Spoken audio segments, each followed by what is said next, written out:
안녕하세요. 부동산 관련 두 번째 강의를 시작해 보도록 하겠습니다. 제가 우프로가 매주 한 번, 최소한 매주 한 번씩 강의를 올리라고 그래서 이제 준비를 시작했는데 이게 이제 쉬울지는 모르겠습니다만은 한번 그렇게 해보도록 노력하고 한 번에 쫙 진도를 빼는 것보다는 그대로 조금씩 끊어줘서 설명을 드리는 게 부담도 덜 갈 거라고 생각해서 그렇게 해볼 예정이고 내용도 조금씩 진행할 예정입니다. 우리가 지난 시간에 필지하고 건폐율, 용적률 요 세 가지에 대해서 말씀드렸고 그때 제가 용도 지역을 설명하기 위한 기본 지식이었다는 말씀을 드렸어요. 그래서 오늘은 용도 지역 말씀드릴 겁니다. 그런데 그 전에 그 우프로가 계속해서 올려준 동영상을 보면 이제 여러 가지 뭐 긍정적인 측면 혹은 부정적인 측면 이렇게 얘기를 했는데 그때 제가 이제 지난주에 보여드렸던 차트에서 첫 번째 화면이 이 화면이었어요. 근데 요 중에서 제가 보면 필수 지식 습득을 통해서 위험으로부터의 피신을 해야 된다. 요런 얘기를 했는데 제가 사실 요 부분을 준비하면서 이 존 덴버하고 플라스토 도밍고의 Perhaps Love라는 노래가 생각이 났었습니다. 이 마치 시인과 같은 그런 음성과 가사를 갖고 있는 이 노래인데요. 이 네 가사를 보면 Perhaps Love, 아마도 사랑은 Resting Place이자 쉘터다. 뭐로부터? From the Storm. 요를 갖다가 Resting Place나 쉘터는 피시나 안식처를 얘기하고 이 스톰은 제 나름대로는 혹시 주식을 하다가 쪽박을 차거나 혹은 부동산 투자를 했을 때 사기를 당하는 이런 것으로부터 우리를 지켜주는 것이 아닐까라는 생각이 그때 들었어요. 그래서 결국은 뭐 안식을 주거나 우리를 따뜻하게 지켜주는 것이 가정이거나 사랑이잖아요. 그리고 그런 Times of Trouble 이런 그 위험의 시간에 홀로 있다고 느껴질 때 우리를 지켜준다는 겁니다. 그리고 이런 사랑의 기억이 우리를 가정으로 이끌어준다는 얘기인데요. 결국 사랑이라는 얘기고 부전자전이라는 투자 클럽이 이런 사랑으로 가득 찬 그런 안식처가 되기를 기원해 봅니다. 자, 이제 용도 지역에 대해서 이제 설명을 해보면, 요게 이제 제가 말씀드렸지만 법률적으로 이렇게 써 있어요. 합률적, 경조적, 뭐저저 써 있는데 이건 어려운 얘기니까 쉽게 제가 얘기를 하면 토지 용도 지역이라는 거는 토지 이용의 가장 기본적인 구분이다. 이 구분은 정부에서 미리 지정해 놓았다. 그리고 전 국토에 빠짐없이 지정돼 있고 4개의 용도 지역이 중복되지 않게 지정돼 있다. 이렇게만 이해하시면 됩니다. 그럼 용도 지역을 제가 지난번에 이 표를 잠깐 보여드렸어요. 그랬더니 이 표를 옆에서 잠깐 보았던 이정옥 님이 깜짝 놀라더라고요. 이걸 어떻게 아느냐라고 하던데 사실 이거 다 알 필요가 없습니다. 이거 다 외우는 공인중개사도 없고 전문가 중에 별로 이걸 다 외우는 사람 없으니까 신경 안 쓰셔도 됩니다.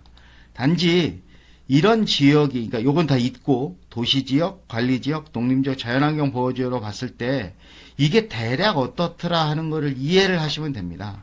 그러기 위해서 제가 이걸 좀 쉽게 구분해서 만들어 봤어요. 그래서 도시지역, 농림지역, 자연환경 보전지역, 그 외 관리지역 이렇게 했는데 중요한 거는 세 가지입니다. 도시지역, 농림지역, 자연환경 보전지역. 그리고 여기에 포함되지 않는 건 모조리다 그 외 관리지역입니다. 그래서 요걸 이제 그 기준하고 기타 이게 쉽게 제가 만들어 본 거예요. 도시지역은 말 그대로 주거가 주목적인 지역입니다. 국토의 17%를 차지해요. 농림지역은 농업, 임업 혹은 어업이 주목적인 지역입니다. 농림이라고 해서 농업만 있는 건 아닙니다. 그래서 전 국토의 47%가 농림지역이에요. 그리고 자연환경 보전지역은 환경을 보호해야 되는 지역이다 이렇게 쉽게 이해하시면 됩니다. 그럼 국토의 11%가 해당이 되고요. 요 세 가지에 포함되지 않은 25% 그게 그 외 관리지역에 해당이 됩니다. 도시지역은 꼭 서울은 무조건 도시지역이다 이런 도식이 성립이 되는 건 아니에요. 그래서 농촌의 도시지역이 있습니다. 농촌에도 도시지역이 있어요. 서울에 있는 게 아닙니다. 서울, 광주, 부산만 도시지역이 아니고 저 밑에 촌 어디라고 해야 될까요? 목포, 해남 뭐 이런 데도 도시지역이 있습니다. 농림지역은 서울에 농림지역이 있을까요? 있습니다. 있었는데 최근에 제가 이 교환을 준비하면서 서울에 농림지역이 어디 있을까 찾아봤는데 솔직히 못 찾았어요. 근데 과거에는 있었습니다. 사실 이 양재동 그 강남에 붙어 있는 양재동에도 거기가 논밭이었어요. 논밭이었는데 1980년대에 거기에다가 주거 지역을 개발하면서 이 농림 지역을 모조리 도시 지역으로 바꿔 주었습니다. 그래서 원래 서울에도 농림 지역이 있었습니다. 지금은 잘 모르겠습니다. 그다음에 자연환경 보존 지역은 제가 그때 봤을 때 관악산 뭐 이런 데 얘기한다 그랬죠. 이런 자연환경 보존 지역 내에도 대지가 있습니다. 이 대지라는 거는 집을 지을 수 있는 토지를 대지라고 해요. 이 대지 혹은 전, 답, 국어, 하천 뭐 이런 것들이 전부 지목인데요. 지목이라는 건 땅의 목적입니다. 땅의 사용 목적인데 이게 28가지가 있거든요. 이 지목에 대해서는 나중에 별도의 설명을 할 예정이고 사실 이거 다 외울 필요도 없고 그냥 그런 게 있는데 내가 필요한 거는 뭐 대지하고 뭐뭐야 이 정도만 이해하시면 됩니다. 요 세 가지에 포함이 되지 않는 게 관리지역이고요. 이거는 아까 얘기했듯이 구분하기가 이렇게 도시, 농림, 자연으로 구분하기가 애매한 곳은 모두 관리지역으로 통합이 됐습니다. 그래서 나중에 어느 지역은 이 관리지역 중에 어느 지역은 도시지역이 될 만하다 하면은 계획관리 지역이에요. 그 다음에 어느 지역은 농림지역에 편입될 만하네 그러면 생산관리 지역입니다.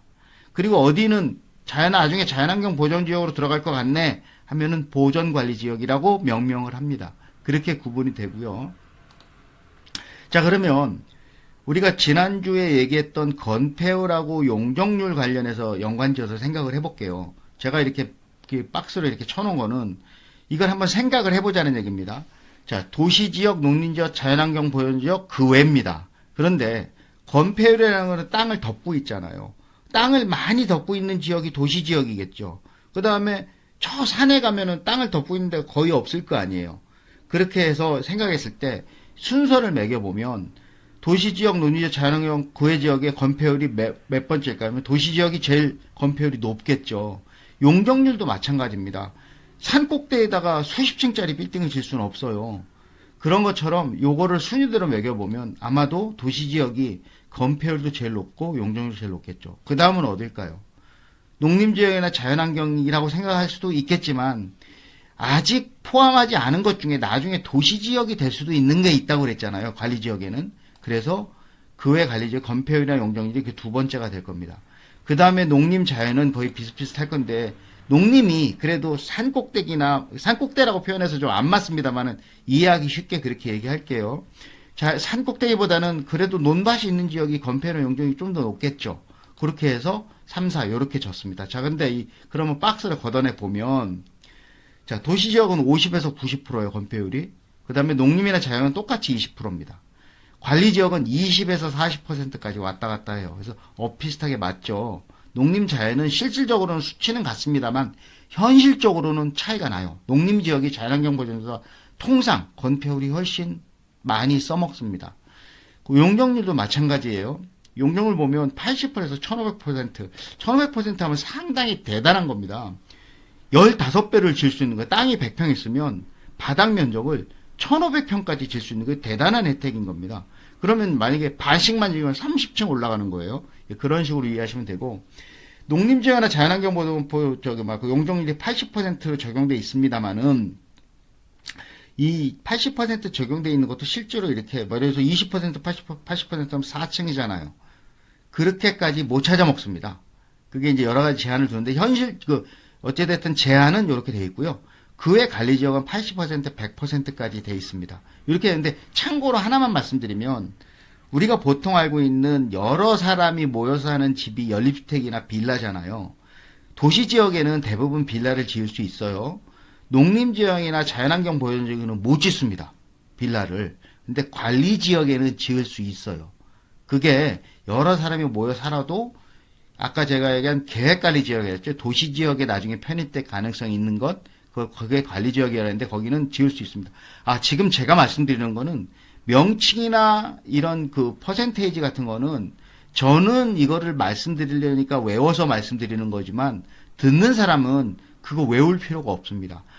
그냥 그렇게 구분이 된다 라고 이해만 하게 되고 그때 얘기했던 게 뭐죠? 라고 물어봤으면 그게 이해만 되면 됩니다. 이게 누가 그러죠? 머리에 살짝 실금만 거놓으면 나중에 그걸 기반으로 해서 그거를 구분해낼 수 있습니다. 그렇게 이해하시면 됩니다. 자, 이제 여기까지 오늘 얘기할 건데요. 용도 지역을 이제 도시 지역, 농림 지역 이렇게 있는데 저희가 오늘 얘기할 거는 도시 지역만 다시 네 가지로 구분이 됩니다. 주거 지역, 상업 지역, 공업 지역, 자연 녹지 지역 이렇게 나뉘는데요. 흔히들 착각하는 부분이 여기 자연 녹지 지역하고 자연환경 보전 지역입니다. 자연이라는 말이 들어가서 둘 다 비슷하다고 생각하는데 이건 완전히 다릅니다.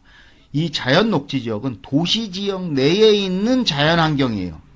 자연환경 보전지역은 도시지역 밖입니다. 그러니까 완전히 달라요. 여기에 제가 이제 여기다 써놔서 지역 내에 근린공원, 어린 놀이터 같은 게 자연녹지지역입니다. 그렇게 이해하시면 되고요. 일단 주거지역은 주로 사람이 사는 곳이고요.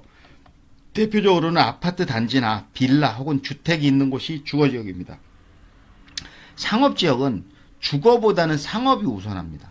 그래서 강남역 사거리에 그 삼성타운 막 한 30층짜리 건물 올라가게 돼 있죠. 이게 중심, 아주 대표적인 상업지역인데요. 여러분들 지역 주변에 있는 그 지하철역 근처에 오피스텔 들어가 있고 이런 데도 상업지역입니다. 공업지역은 공업을 촉진시키기 위한 지역인데요. 과거에 구로공단 있죠. 현재는 여기가 상업지역으로 변했어요. 그래서 거기에 오피스텔 들어가 있고 그렇습니다. 마곡도 여기에 이제 상업지역, 오피스텔이나 사무직을 많이 짓기도 했지만, 용어가, 익숙치 않겠습니다만은, 거기에 아파트형 사무실을 지은 게 있어요. 그런 게 전부 공업지역입니다. 아직도. 그리고 안산공업단지 이런 데가 아직 공업지역으로 남아 있습니다. 자연녹지 지역은 도심 내에 녹지 공간을 확보하기 목적으로 지정해 놓은 겁니다. 이게 뭐냐면은, 우리가 사는 지역 내에 어디는 가끔 나무도 있어서 나무 그늘 밑에 좀 쉴 수도 있고 거기에 앉아서 차도 마실 수 있고 그런 데가 필요할 거 아닙니까? 그런 데까지 집을 지면 안 되니까 그런 데를 자연 녹지지로 남겨놨고요. 설사 거기에 집을 짓더라도 건폐율을 아까 20%로 한정한다 그랬잖아요. 그러면 땅이 100평 있으면 집을 짓더라도 80평은 남겨놔야 되는 겁니다. 그렇게 해놓은 게 자연 녹지 지역입니다. 그래서 그게 지역 내 근린거나 어린이 놀이터 이렇게 된다고 이해하시면 됩니다. 이거를 인터넷에 보니까 이렇게 간단하게 그림으로 표현해 놨던데요. 우리 전 국토를 도시지역, 관리지역, 농림지역, 자연환경 보호지역 이렇게 나눴고 이 세 가지 외에 도시지역은 이렇게 다시 상업지역, 공업지역, 주거지역, 녹지지역으로 이렇게 나눴다 이렇게 이해하시면 됩니다. 이 모든 지역을 우리가 부동산을 알면서 알 필요는 없어요. 단지 우리가 여기서 특별히 관리지역은 사실은 토기 투자할 때는 상당히 비중 있게 다루어야 되는 부분이고요. 주거지역하고 상업지역 요 정도에 좀 관심을 집중해서 보면은 됩니다. 오늘 강의는 여기까지 하고요.